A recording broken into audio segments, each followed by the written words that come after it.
Welcome to the Lion's Roar podcast from the publishers of Lion's Roar magazine and Buddha Dharma, the Practitioner's Guide. I'm Sandra Hannibal. This episode is sponsored by St. John's College, where great books and great discussions are the heart of their distinctive liberal arts program. In a recent episode, Lion's Roar's Andrea Miller and Melvin MacLeod reflected on the passing of Thich Nhat Hanh, one of the most important Buddhist teachers of our time. While his teachings may seem simple, Melvin noted, they're not only profound, they're profoundly helpful, even in the worst of times. Today, one of the first students to be ordained as a meditation teacher in Thich Nhat Hanh's Plum Village tradition, Anh-Huong Nguyen, shares how mindfulness and walking meditation helped her through life crisis, helping her navigate the fear, wrong perception, and ill will of her inner child, that small s self that lives inside all of us, the part of you that is hurt by petty insults or mild inconveniences, the part of you that tends to overreact emotionally to everyday challenges, the survival instinct that motivates you to protect your feelings at all cost. These safety measures are based on false perceptions. But through mindfulness and thoughtful observation of the Eightfold Path, you can heal that wounded inner child and liberate it.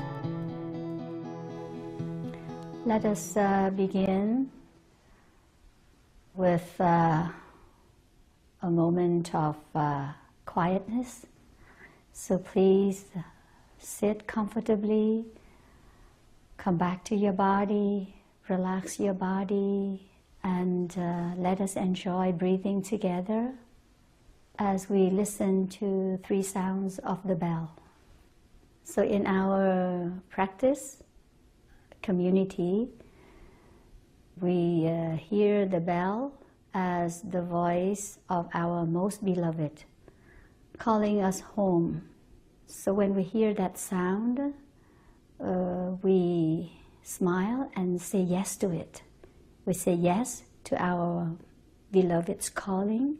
We say yes to life in the here and now. So please relax and enjoy the beautiful sounds coming from this small bell.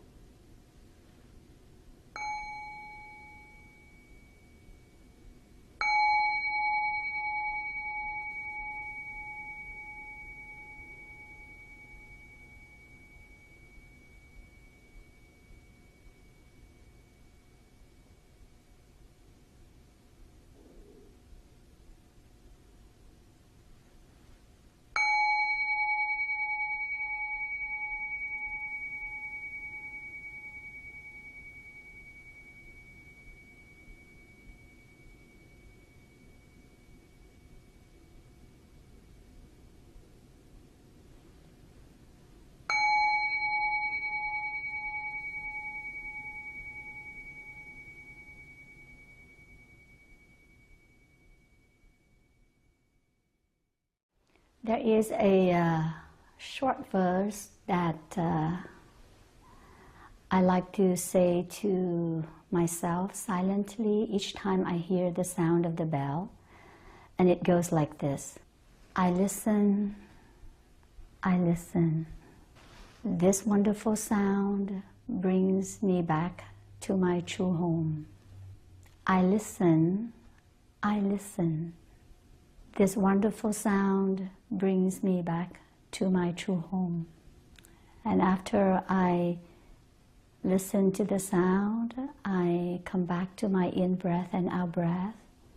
I feel that I have arrived at the true home, my true home in the here and now. I am fully there. I am no longer lost in regrets about the past, in worries about the future, or jealousy in the present. It's a wonderful feeling. Feel grounded, relaxed, and very pleasant. So for many of us, even though we are adults, we tend to forget that we were once children, and those memories from childhood are still there in us up to this moment, in our body, in our heart, in our mind. So it is important for us to learn to return to the present moment, to recognize and embrace our feelings, which for me a lot of time have their roots in my upbringing. The memories of childhood, the feelings that arose in me as a child have found their way into my relationship with life, and especially with myself, with those I love. So it is important for me to understand, to listen to and understand the joy and the hurt, the love and the fear that is there in the heart of the little girl inside of me, and embrace those feelings, embrace the little girl in me, so that I can build a good relationship with her and help her heal, which is help me heal. As a child, I grew up in Vietnam during the war. I witnessed a lot of separation in many families and the suffering around me. I felt the love and the safety within my small family, but that love and safety was very fragile in the time of the war, as I witnessed the suffering going on outside of my family and the fragility of that sense of love and safety. But that sense of love and safety that was available to me within my small family was important to me as a child. So we escaped Vietnam by boat. We were one of the boat people. And we came to the United States in 1979, December 1979. In the fall of 1980, I was accepted to study in a college and started my freshman year there. I was doing really well the first semester in my freshman year, but after that, at one point, I could not study. I just could not study. I felt stuck between wanting to do well in school so that I could help others and inability to focus. When I told my teacher that, my teacher gave me an assignment. And the assignment was to write down all the conditions for happiness, all the blessings that I still had then. I did the assignment, which was not easy at the beginning, but as I continued to do the assignment, it became easier. One page after another, I felt like a wilted flower has begun to feel fresh again. Like, you know, when you put a stem of the flower in the water and you cut it in the water, the flower becomes fresh again. That's how I felt. And I was able to come back to my study. So the assignment, some of the things that I put down on my assignment was, I was aware that I had good eyes, that I could see. I was aware that my heart was still doing very well, that I still had strong legs, that I could walk around and kiss the earth with the bottom of my feet. I was aware that I was very fortunate to make it safely to America, while many people lost their lives in the sea as boat people. And I also became very diligent in the practice of mindful breathing and mindful walking. During that time, I would take walk on campus ground. I practiced smiling to the flowers, smiling to the sunshine, smiling to the clouds. And between classes, I practiced very diligently, arriving with each step I took. I was able to overcome the so-called crisis. That was a miracle.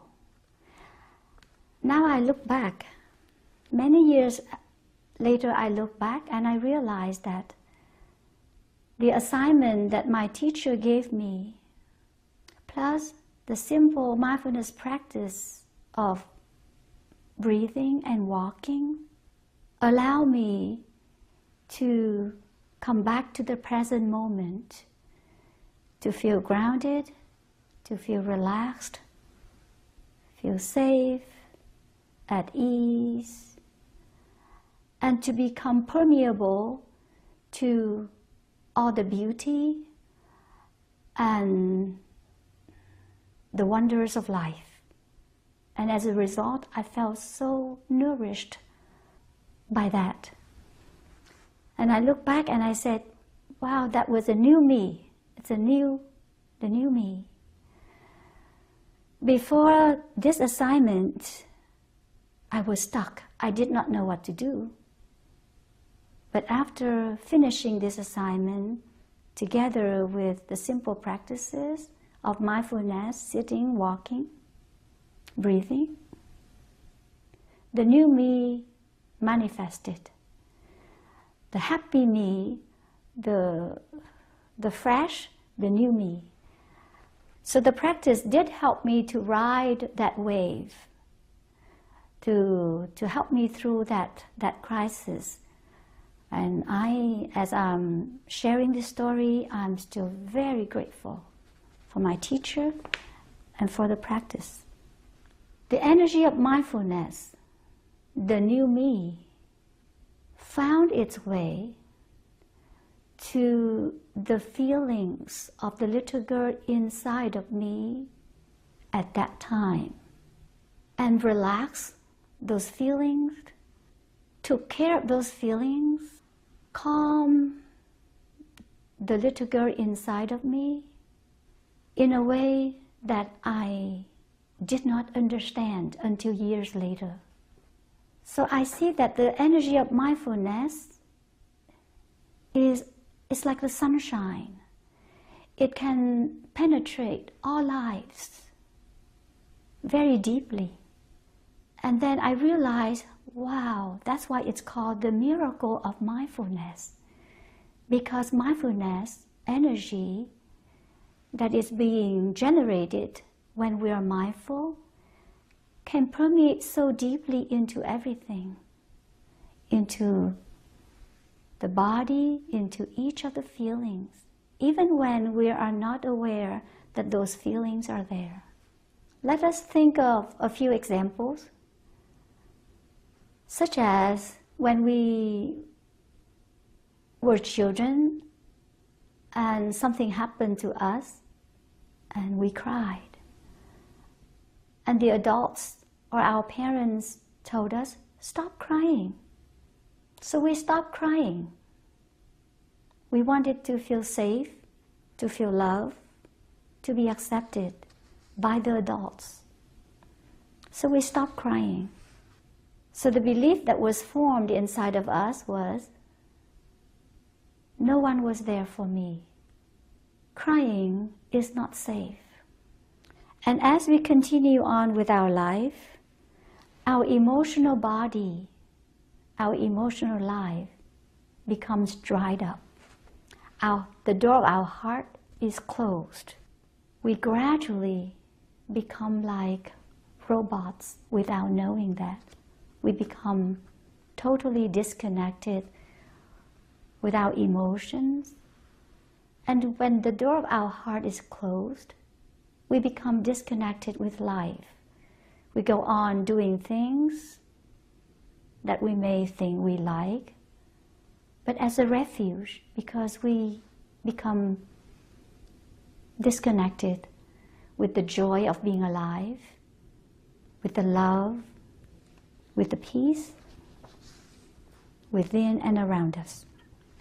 So we've seen that the safety measures that we had as children, they have turned into beliefs. It can be thought of as our survival instinct.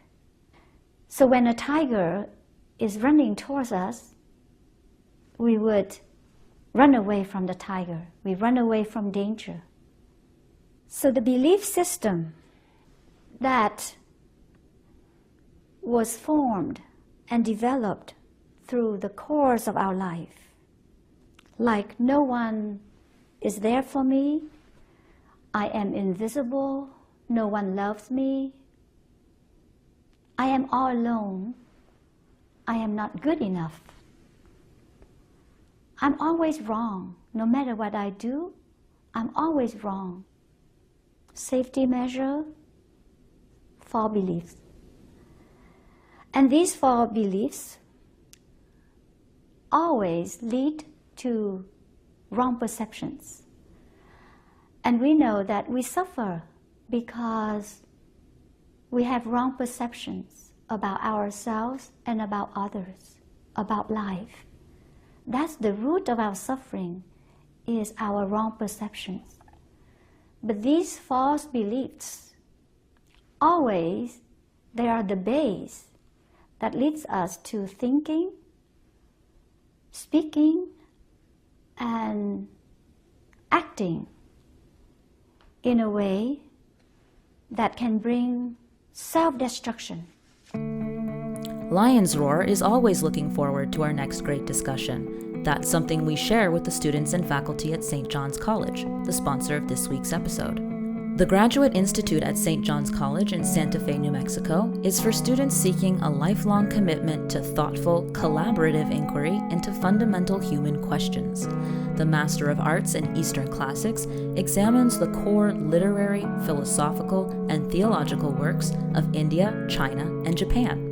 In small, discussion-based classes, students delve into the richness of Asian traditions and study classical Chinese or Sanskrit.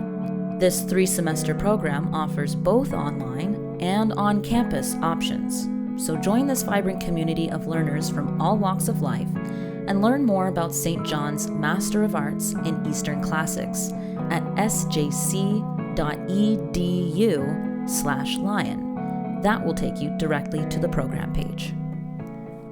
So we have come up with a word that can help us in the practice of recognizing these different voices and the force that imprisons the inner child in us, that obstructs the healing and eventually leads to complete self-destruction. There is an image that you may enjoy very much. It's the image of the snake that is being bitten by the mosquito. So the snake suffers so much because the mosquito doesn't want to leave the snake body. It keeps biting on the snake. And so the snake suffers, and at one point the snake had a brilliant idea, and that is to crawl on the road and lie there, wait for a car to run over the snake body so the mosquito can get killed, so the snake can live without pain. But that is not true. When the mosquito died, a car ran over, mosquito died, and the snake was also killed. So we know that the well-being of the mosquito and the well-being of the snake are not separate. That a very powerful force that has the power to continue to imprison the wounded child in us. I have the image of the inner child sleeping, living deeply inside a cave, a very deep corner in our consciousness. And at the gate, entrance of the cave, there's a guard. It's like ill will. It blocks entrance into the cave. It's like the inner child is being kidnapped by this guard named ill will. So it is important for us to understand the situation here in order to know what to do so that we can have access to the wounded child that we've been carrying in our heart for a long, long time. The belief, no one loves me. Whatever I do is wrong. So, for example, if I come to a retreat and the voice in my head says, on the first night when I am at the retreat, a meditation retreat, with a group of people I don't know, and then the voice in my head say, oh, it's not safe here, because the silence at the silent retreat brings back the memory in my childhood.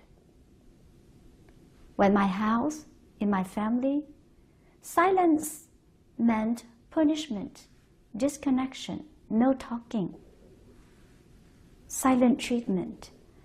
And so my first experience with the silence at the meditation retreat triggered the fear and the old memory of the little girl inside of me. And this is when ill will starts coming into play. Ill will says, it's not safe here. Go, pack, leave. So after the first night orientation at the retreat, I would go into my room, put things back into my suitcase, and quietly leave the retreat and drive home. It happened a lot in our life.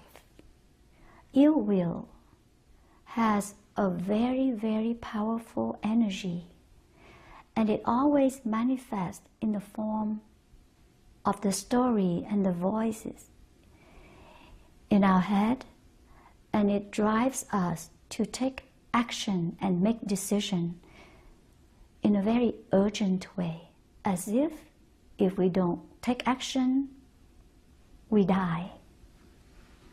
And as the result of listening to ill will's voices, we have gone down the path of suffering.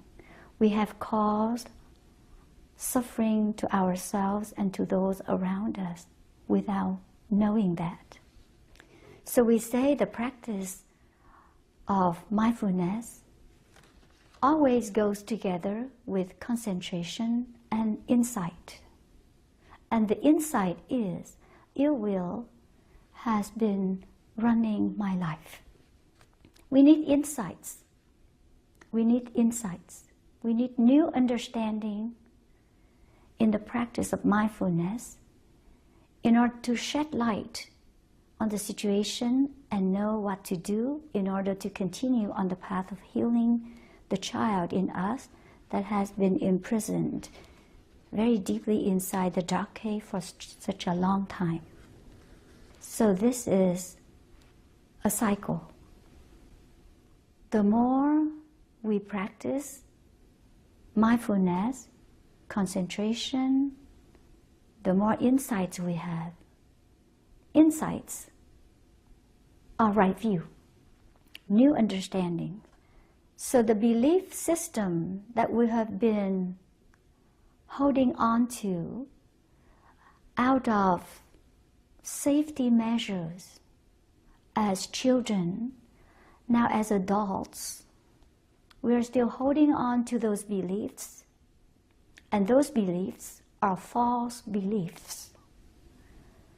They once served us well when we were children. We did not have our voice, we were helpless, we were confused, scared, we were mute. We needed to feel safe. But now as adults, those beliefs have led us down the path of suffering because of our wrong perceptions. We can't see reality as it is. We can't become permeable to love, to safety, to beauty. Even love, safety, beauty are all there waiting for us. But we're not permeable to that love and that warmth and that trust and peace and joy only because we are stuck in those beliefs that have become our view. Once though those beliefs have turned into an ideology, we're still living in the dark because the wounded child in us is still stuck inside that cave in our mind and heart. The practice of the Noble Eightfold Path, we cannot really begin this practice until we are aware that this system of beliefs has blocked our way to the practice of right view, to the arrival of new insights. Dear friends, the path of mindfulness practice, the Eightfold Path, the path of happiness, is the path of liberation. We can liberate the inner child from the grip, the imprisonment of ill will. Let us listen to 3 sounds of the bell and enjoy breathing together as we bring this session to a close.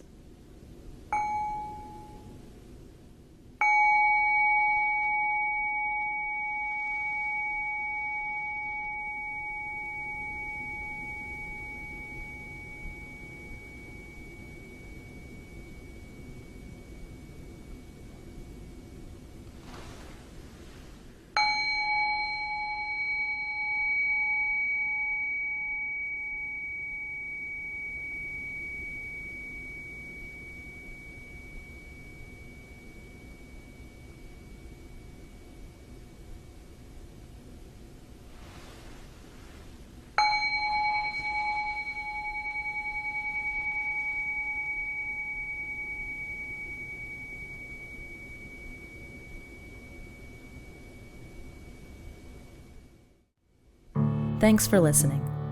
Mission-driven, nonprofit, and community-supported, Lion's Roar offers Buddhist teachings, news, and perspectives so that the understanding and practice of Buddhism flourishes in today's world and its timeless wisdom is accessible to all. We do this by providing as many entry points as we can through print and digital publications, website, video, social media, online courses, practice retreats, and more. We try to bring Dharma to people right where they are, knowing the difference it can make in their lives. You can help us spread the Dharma by leaving ratings and reviews. Or go to lionsroar.com to subscribe and get unlimited access to online articles, new magazine issues, several collections, plus perks and exclusives from Lion's Roar magazine and Buddha Dharma, the Practitioner's Guide.